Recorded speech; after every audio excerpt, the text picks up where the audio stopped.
Bienvenidos, guardianes del pasado. Vamos a comenzar a realizar un repaso sobre todo lo que hemos dado en este curso en Historia. ¿Preparados? Recordad, historizate.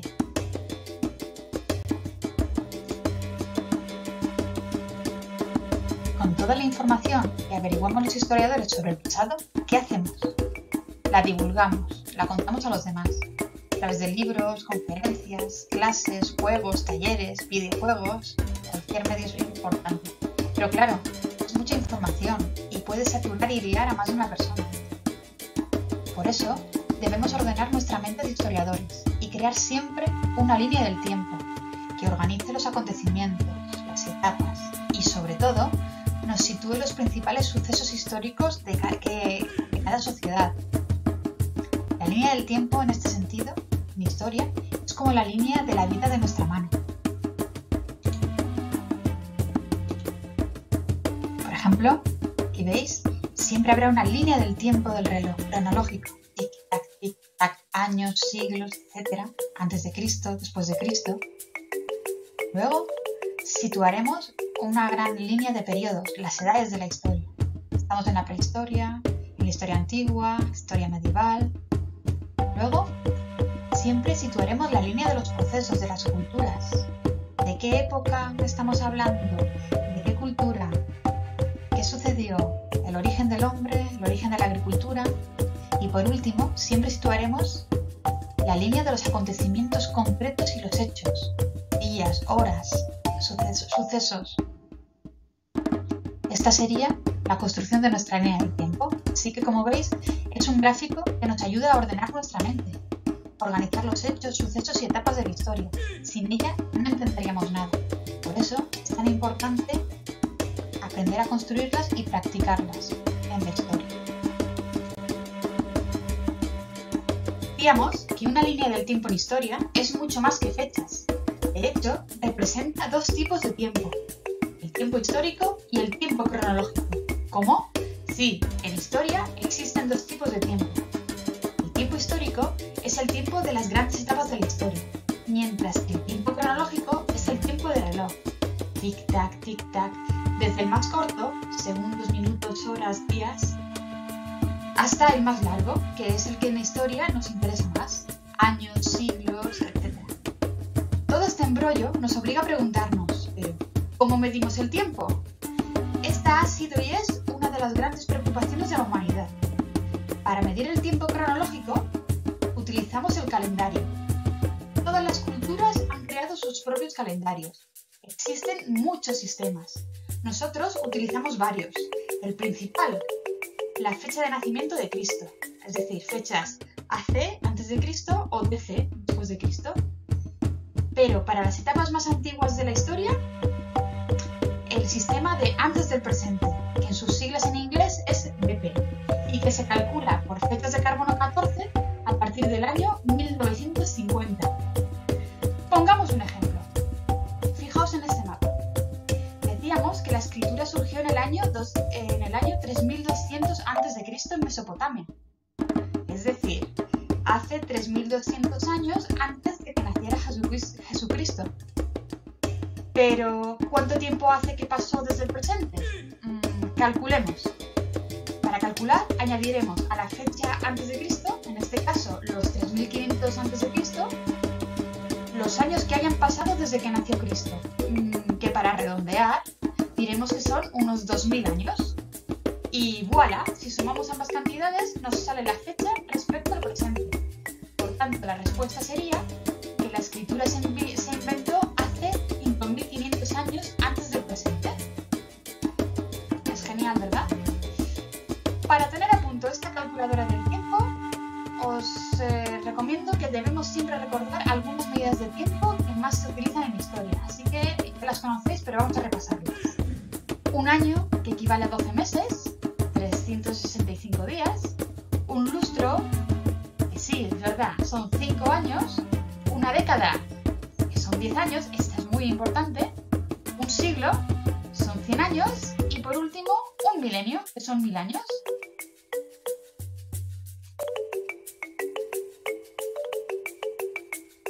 Ahora veamos cuáles son las edades de la historia. Vamos a verlas a través de una línea del tiempo. Y ahora os lanzo una pregunta. ¿Qué etapas estudiamos en este curso? Jean Valin nos presenta en este vídeo las etapas en las que se divide la historia a través de la construcción de una línea del tiempo. Pero os voy a proponer un reto. Fijaos bien en cómo representa la historia y las etapas que señala, ¿vale? Luego lo discutiremos al final del vídeo. La cosa tiene enigma.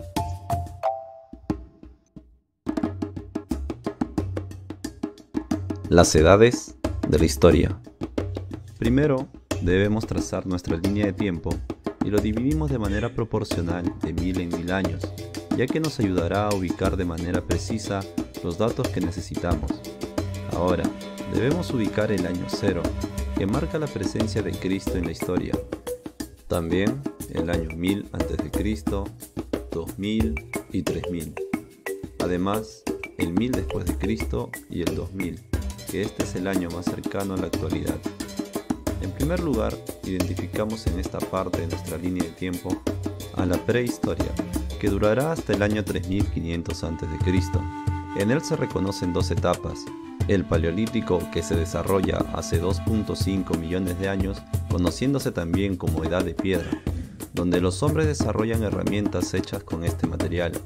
También encontramos el Neolítico, desarrollada a inicios del año 7000 a.C., denominada etapa de la piedra pulida, y gracias a ello se favorece a la aparición de la agricultura y a la domesticación de animales. ¿Recuerdas que ubicamos el año 3500 a.C.? Es aquí que aparece la escritura, donde el hombre llega a poner por escrito los diversos sucesos que vive desde esa fecha en adelante. Es por ello que desde este punto se habla de historia. Las primeras civilizaciones que se desarrollaron fueron Egipto y Mesopotamia. En Egipto fue a través de los jeroglíficos, donde el significado de las palabras se presenta en símbolos o figuras. En cambio, en Mesopotamia fue a través de la escritura cuneiforme, hecha en tablillas de arcilla, a través de cuñas para grabar caracteres, de ahí su nombre. Y es desde aquí que se dan en todos estos años hasta el 476 después de Cristo, la Edad Antigua. Pero ojo, no olvidar que en toda esta etapa también se desarrollan otras grandes civilizaciones, como los fenicios, los persas, la civilización hebrea, China, India, entre otros. Y una de las más notables en todos estos años, la cultura griega. Ahora, observa estos años. Desde el 753 a.C. aparecen los romanos, que llegaron a conformar una civilización muy poderosa. Formaron un gran imperio que dominaba el Mediterráneo y sus alrededores, incluso Egipto. Pero no fue hasta el 395 de nuestra era que gracias al emperador Teodosio se divide Roma en dos partes para sus dos hijos. Una parte occidental para su hijo Honorio y una oriental también conocida como Constantinopla para su otro hijo, Arcadio. Roma de Occidente no va a durar muchos años, ya que en el 476 después de Cristo se va a dar su caída debido a diversos problemas internos y otros externos como la invasión de los bárbaros, que logran tomar Roma y consolidar su caída, a pesar de la fuerte defensa que tuvieron. Pero Roma de Oriente es otra historia, aunque con el mismo final, ya que va a durar unos 1000 años más hasta su caída en 1453 a manos de los turcos otomanos. Esto ocurre en la llamada Edad Media, que durará hasta el 1492 después de Cristo. En este periodo identificamos tres etapas: la temprana hasta el siglo VIII, donde se fusionan las culturas germánicas y la latina; la alta hasta el siglo XI, donde se da el auge del feudalismo; y la baja, donde gracias a las actividades económicas en las ciudades aparece una nueva clase social, la burguesía. Este periodo finaliza con el descubrimiento de América, que se da por la búsqueda de nuevas rutas comerciales hacia la India y China, a causa del bloqueo comercial por los conflictos en Constantinopla. En esta época ya se conocían teorías de la esfericidad de la Tierra. Recuerda que se creía que la Tierra era plana. Es así que el navegante Cristóbal Colón, sabiendo esto, propone la idea de ir a las Indias por el oeste. Al conseguir financiación, después de mucha insistencia a los reyes católicos de España, emprende su viaje en las carabelas La Niña, La Pinta y la Santa María, y encuentra tierra firme en esa dirección, América. Después de ese gran hallazgo, la siguiente edad en la historia es la Edad Moderna, que durará hasta el año 1789 después de Cristo, cuando la población francesa, que vivía con hambre, frío por los inviernos extremos y en la más profunda pobreza, decide levantarse frente a la indiferencia de su rey Luis XVI y su esposa María Antonieta, en lucha por sus derechos. Es así que deciden decapitarlos, marcando el fin de la concentración del poder en las grandes monarquías para dar comienzo a una nueva era donde las sociedades deciden construir su futuro a través de la democratización política, modelo francés que muchos países tomamos hasta el día de hoy, es decir, la edad contemporánea.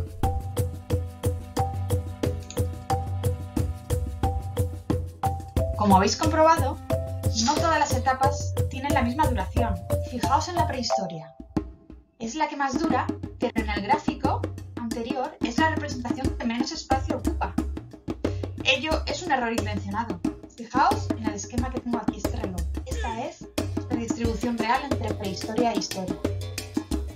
¿Y por qué ocurre esto? Normalmente, a nivel general, pues nos suele interesar más el tiempo más cercano a nosotros. Y los tiempos prehistóricos, pues no les damos el mismo interés. Incluso a los humanos que vivieron en ese tiempo se les menosprecia y se les suele dar una visión errónea de brutos o poco inteligentes. La verdad es que en esta etapa tan antigua, la prehistoria, inventaron los grandes avances de la sociedad. Existe un modo de reflejar bien la duración de las edades de la historia y mostrar la verdadera importancia de la prehistoria. La veremos en posteriores pantallas. Recordad, la prehistoria es la etapa más larga de la historia, es decir, los humanos, como veis en el reloj, hemos pasado muchísimo más tiempo viviendo con estos modos de vida que con tablets o correos electrónicos. Además, hemos sobrevivido a muchas calamidades. Hoy en día, los pueblos indígenas o aborígenes de cazadores-recolectores que habitan algunos puntos de la Tierra mantienen estas formas de vida. Pero, como veis, los herederos actuales de estas formas de vida antiguas, la de los cazadores-recolectores, actualmente están amenazados y menospreciados por el resto de sociedades.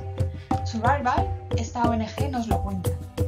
Por ejemplo, aquí tenéis en el mapa, entre los 150 millones de indígenas que viven en sociedades tribales, repartidos por más de 60 países en el mundo, estos son los lugares donde se concentra, están amenazados. Aquí nos señalan, ¿vale? Desde el Amazonas, que es una de las zonas más conocidas a nivel mediático, que se sabe que viven allí estas tribus. Por ejemplo, aquí tenéis una foto de pueblos que no están contactados con otras sociedades actuales, contemporáneas, ¿vale? Viven aislados. Hasta el Kalahari, que está en África, o las selvas del Congo.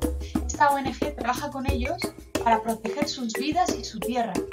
La realidad es que sufren muchísimos problemas, sufren racismo, robo de tierras, desarrollo impuesto que les obliga a cambiar su forma de vida y a tener grandes problemas para sobrevivir.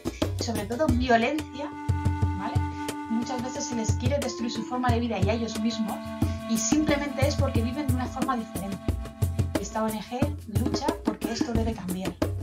Así que se trata también de valorar estas formas de vida no como antiguas o preferidas, sino como otra opción en la que hay muchos millones de personas en el mundo que también la desarrollan, ¿vale? Así que esto es para que veáis un poquito lo complejo de juzgar por apariencias que una forma de vida cazadora-recolectora es menos desarrollada o eficaz. Se está diciendo actualmente que ellos sí tienen unos sistemas de vida muchísimo más acordes en equilibrio con la naturaleza. Es decir, muchas de las cosas que a las sociedades contemporáneas industriales nos faltan.